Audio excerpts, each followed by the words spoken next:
If you don't know anything about Nano Banana, seriously, where have you been? Let me drop a number here. 5 billion. That's how many images have been made with inside the Gemini app with Nano Banana in less than a month.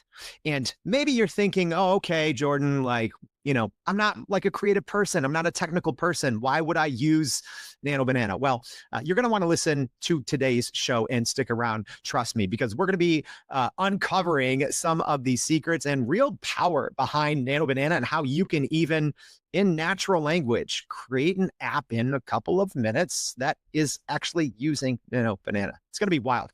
I'm excited for today's conversation. I hope you are too. What's going on, y'all? Welcome to Everyday AI. My name is Jordan Wilson, and this is your daily live stream podcast and free daily newsletter helping everyday business leaders like you and me not just keep up with AI, but how we can make sense of it, get ahead, and leverage it to grow our companies and our careers. If that's what you're trying to do, starts right here with the live stream podcast. But if you missed something or if you need more information, it's all going to be in our daily newsletter. We're going to be recapping today's show as well as all the other AI news you need to know to get ahead. So I'm excited for today's show. Have you not used Nano Banana? Don't worry if you haven't.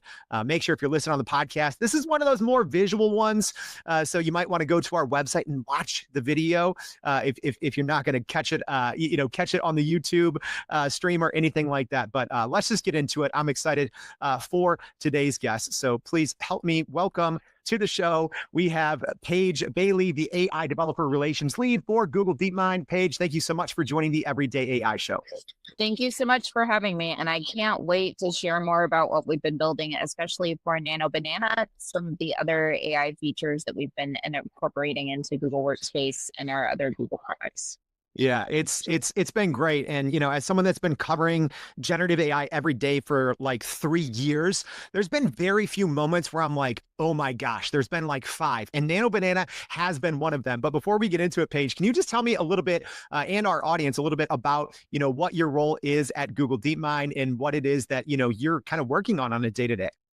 Yeah, so I am the area tech lead for developer experience at Google DeepMind. You might have kind of been familiar with developer relations before. We've kind of expanded this out to include more around creator experience. Obviously people are starting to be able to build apps and to build digital artifacts with things that aren't so much code centric.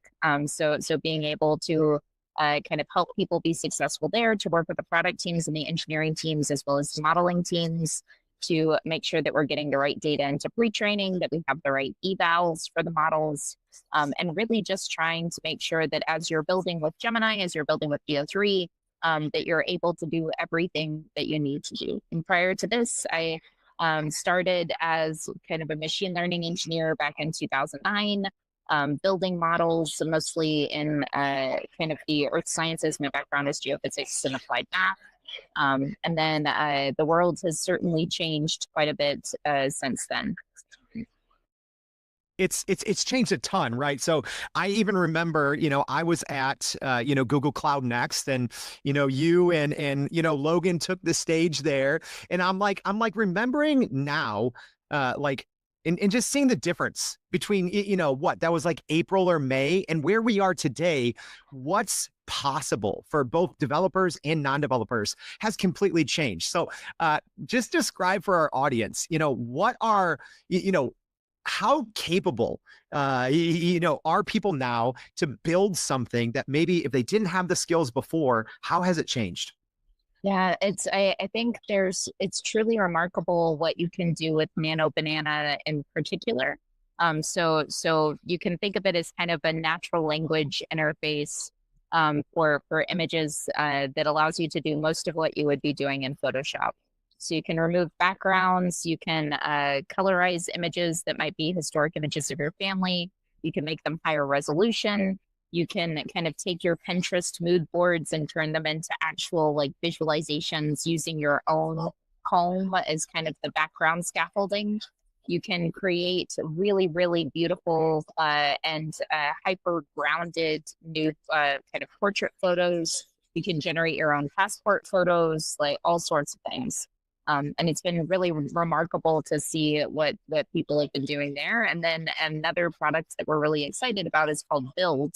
which allows you to just describe an app in natural language, create it, and even deploy it with a unique URL without having to ever write a single line of code yourself. Yeah. So like there's even a feature with Gemini that if in the process of writing the code for the app, the model encounters any errors, it will take the error, feed it back to Gemini, and then kind of self-heal the code and self-heal the app to get the right outcome for what you've described. So obviously you have a technical background, right? I don't. And what's weird is like everything that you just said there, it all made sense to me. Whereas maybe 3 to 5 years ago, some of that would have went over my head. Let me ask you this: is everyone or can everyone be a developer now? At least like go in and get their feet wet, right? I've used Jules, I've used Opal, I've used AI Studio to build apps, Canvas and Gemini, right? Can anyone do this, or do you still need some level of expertise? Absolutely, anybody can do this. And I think it's so exciting in the sense that we have hackathons every weekend in the Bay Area, or it feels like we do. And it's been really magical to see that the attendees for hackathons have moved away from just being engineers to being product managers, to being, folks from maybe a sales background, a business development background, who are really excited about solving problems, and who are able to describe really articulately like the kinds of problems that need to be solved. And now there's no hurdle, like there's no big chasm of software engineering ability that needs to stand between them and getting the work done of building an app that can really meet their customers' needs. So a lot of the time in hackathons, the teams that we see winning, and the teams that we see, kind of potentially even building out companies, aren't really necessarily the ones with all engineers on staff. It's kind of like the singleton PMs who have a hobby project, or the salespeople who have spent 10,000 hours with customers and who deeply know what they need and who just want to like build a tool that can help address those concerns. So I am very jazzed. I can't wait to see things like build and things like these models be adopted more and more in the science community as well, because I think we have a ton of hyper talented people across so many different domains who haven't had the time to spend 10 years learning how to be a software engineer, but who know precisely what needs to be built. And now they finally have AI democratized in a way such that they can just be let loose and create all of the things that they've dreamed about. All right. Well, let's do this. Let's let loose a little bit. So for our podcast audience, I'm going to have Paige share her screen here, and we're going to walk through a couple of different use cases. One I think is great for non-technical people, beginners. If you spend a ton of time in Google Sheets like me, I think this first example will be really, really good. This is something that I love using. But Paige, why don't you just kind of walk and talk us through kind of what we can do here inside of Google Sheets. Let's go ahead and bring it up there. So there we go. So we have your Google Sheet showing. Just walk us through what's going on here. Yeah, so I have a couple of tabs that I've created in this Google Sheets document to help showcase some of the new capabilities of our AI function, which is baking Gemini directly into Google Sheets. This first one is kind of near and dear to my heart. I am a super soccer fan. I used to play it back in school. And so we have a lot of teams from the UK, specifically from England, their stadium names and their locations. And what I'm going to do is in this fourth column, I'm just going to type in equals AI. So that's the function name. I'm going to open parentheses, and then I'm going to describe in natural language something that I would like to have as kind of a supplement to this data. So I'm going to take this stadium names column. I'm going to say something like return the address for the location.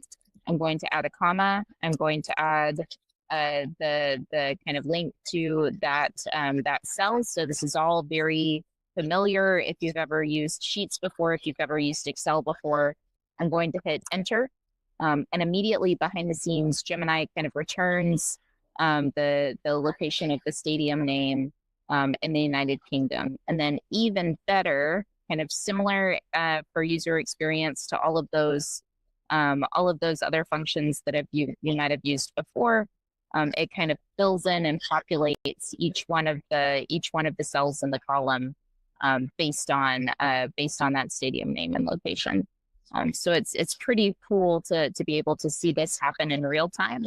And to be able to understand that, you can start generating data, analyzing data, doing things like sentiment analysis, just via natural language and the AI function. Like, let me be honest, where was this like 10 years ago, right? Because this one simple thing. So, Paige walked us through. There's team name, column A, stadium name, column B, location, column C. And then in column D, she just automatically pulled the address live for these 20 top England soccer teams. This would have taken, I don't know, at least for me, 2 hours, because I would have got distracted. I would have went on the team's Twitter, right? Like that is such a time saver. So even sometimes when you're thinking like, oh, what would I use, Gemini and Sheets for? Well, there you go. Saved a ton of time.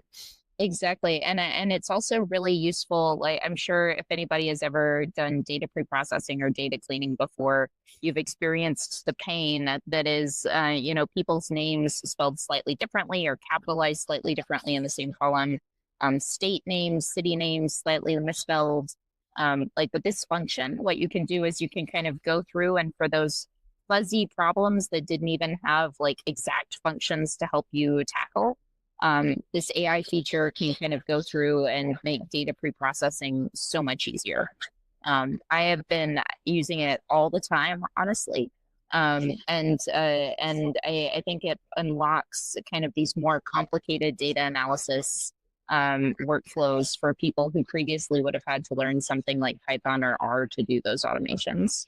Yeah. Such like a great, I think, use case for anyone out there, whether you don't want to have to go through and manually do it or just enrich your spreadsheet. So, all right, what are you showing us here with personal comments? So this is a surprise for you, or at least you've probably done it before. So it's, but I haven't shown you this tab. I just grabbed some comments from different social media platforms. So full disclosure, some of the comments might be a little bit spicy because they come from social media. But one of the cool things that you can do with Gemini as well is you can ask for sentiment analysis. So we have some gems that are baked in. You can also just ask in natural language to classify based on whatever categories that you would like. But you can kind of give the kind of table views for customer sentiment. You can summarize the customer sentiment of the support tickets. You can kind of analyze at scale how customers feel about a product, or kind of similar to what we just did before. You could say like classify the sentiment for this statement into positive, negative, or neutral. And then just say like, all right, well, P2, and then it will go through and kind of do the classification for you. I've spent, again, all these things. I'm like laughing and like face palming, just hours I've spent and the money I've spent in years past to pay for tools that would monitor sentiment analysis on social media. And Paige just showed us, oh, you can just click a button now in Gemini and Sheets. So, all right, I want to get into the second use case, but before we do, a very quick word, from our sponsors. Great timing, Google NotebookLM. This podcast is supported by Google. Hey folks, Stephen Johnson here, co-founder of NotebookLM. As an author, I've always been obsessed with how software could help organize ideas and make connections. So we built NotebookLM as an AI-first tool for anyone trying to make sense of complex information. Upload your documents, and NotebookLM instantly becomes your personal expert, uncovering insights and helping you brainstorm. Try it at notebooklm.google.com. All right, let's get, I actually literally forgot until just now. If any of you are listening to this and you're like, wait, I've heard this page sounds so familiar. I think it's, a previous partnership we had with Google. I think we had Paige, talking about Gemini 2.5 Flash. So great timing. Amazing. And I also, I have to say, NotebookLM and Stephen Johnson, he's just such a sweetheart too. They have been rolling out features like gangbusters. It's been so awesome to use audio overviews and all of the analysis features in NotebookLM as well. Oh, it's been, yeah, and I do have to shout out like Josh, like Yes. Josh Woodward. I'll Yep. like, DM him something. I'll be like, hey, this isn't working. And then like a day later, he's like fixed it. I'm like, this is crazy. I don't think he sleeps. Like he is, and he does that for all of the products, but within labs, within DeepMind, is just kind of like the most helpful person I have worked with in my entire career. So like, if y'all don't follow Josh Woodward on all of the social media, I strongly, strongly recommend it. All right. So Paige, let's get into the next one. Let's show Yeah. people how you can literally build an app in natural language with Nano Banana, with the viral AI image generator and editor. Let's see it. Walk us through it. Absolutely. So right now I'm in AI Studio. AI Studio is kind of the first place to go to get access to DeepMind's models as soon as they're released. You can select different models here off to the right, including Nano Banana, and see kind of information about them behind the scenes.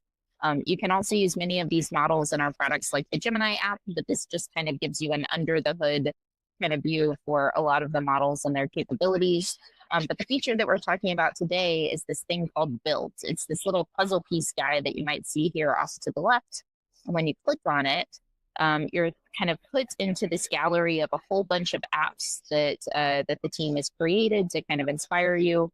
Or you can just describe an app that you would like to create in natural language and have it generated for you. So today I am going to we talked a little bit about Dungeons and Dragons before. So I'm going to just create an app that allows all of my friends to generate like hyper personalized characters using Nano Banana. Does that sound good? Or yeah. Let's do it. And literally, like y'all, there's no editing. If you're listening to the podcast, she's doing this live. She's typing this out inside of AI Studio in the build feature, so anyone can go do this in natural language. But yeah, maybe why don't you kind of literally just dictate even what you're typing here, Paige, just so our audience can imagine it with you. Yeah, absolutely. So I'm just going to type create an app that uses the webcam to take an image of the user. The app should then use Nano Banana to modify the image of the user into a Dungeons and Dragons character, a unique Dungeons and Dragons character. Make sure that the app also includes character stats, so like strength and dexterity and all that good stuff, and that the app is well designed. So let's do Control Enter and see what we get. That was obviously like a very simple prompt. I'm not the best at prompting. I should have probably used Gemini 2.5 Pro to help me like rewrite my prompts behind the scenes. It's better. It's better just to go with your gut, something simple. So like as this is building, so it's telling us exactly what it's doing, right? Yeah, it absolutely is. If you've ever played SimCity 2000 and you've seen like the loading screen for like reticulating splines, it looks very, very similar. It's basically defining everything that it would need to do in order to build out this app with all of the kind of the stack associated with building a really nice web application. If it needs to generate prompts behind the scenes for any of these models, it's kind of defining those prompts as well. We're kind of put into this thing that looks a little bit like a development environment. So you can see the code getting generated off to the right, this really nice directory structure in the center. If you're a developer, you can kind of one button click, save this as a public or a private GitHub repo. And if Gemini encounters any errors along the way as it's building this app, what it will do is it will take that error, it will put it back into the model, and then it will use all of that to kind of self-heal and like fix itself before the app exists. But it looks like we've already got the app. It's done. Yeah, it's done. So let's test it out. I'm going to begin this quest. It says D&D Character Forge, which sounds very very cool. I'm going to take a picture. I'm going to forge my character. It used the webcam to take a picture, so that looks like it was pulled up correctly. It's consulting the Elder Scrolls and forging arcane artifacts. This is very cute. So it's got my before image, it's got my after image. That's super cool. I am for anybody, I'm a wood elf ranger and I'm chaotic good, and it's got like the same it's got kind of like the same peace sign, it's got the same facial structure. My hair is a little bit purple, so maybe that's inspiration that I should make a lifestyle choice change for like dyeing my hair Predicting the purple this future, it weekend. seems, as well. Exactly. And then it's got strength, dexterity, wisdom, charisma, all that good stuff, as well as a backstory. So Lyra grew up in a secluded elven forest, learning the ways of nature and the bow from an early age. This is awesome. I love it. This is nuts. This is and yes, she literally did this live in real time. Just said Nano Banana. It obviously knew to use Gemini 2.5 Flash, and she used her webcam right there, like just vibe coding in the airport. So now, how can you actually use this and share this? Walk us. Yeah, well, of course, I want you to join my Dungeons and Dragons campaign. So like, and all of the folks who are listening today. So I'm going to go ahead and click this little rocket symbol that we have on the right that allows us to deploy the app automatically to Google Cloud. I'm going to select a cloud project. I'm going to click to deploy the app.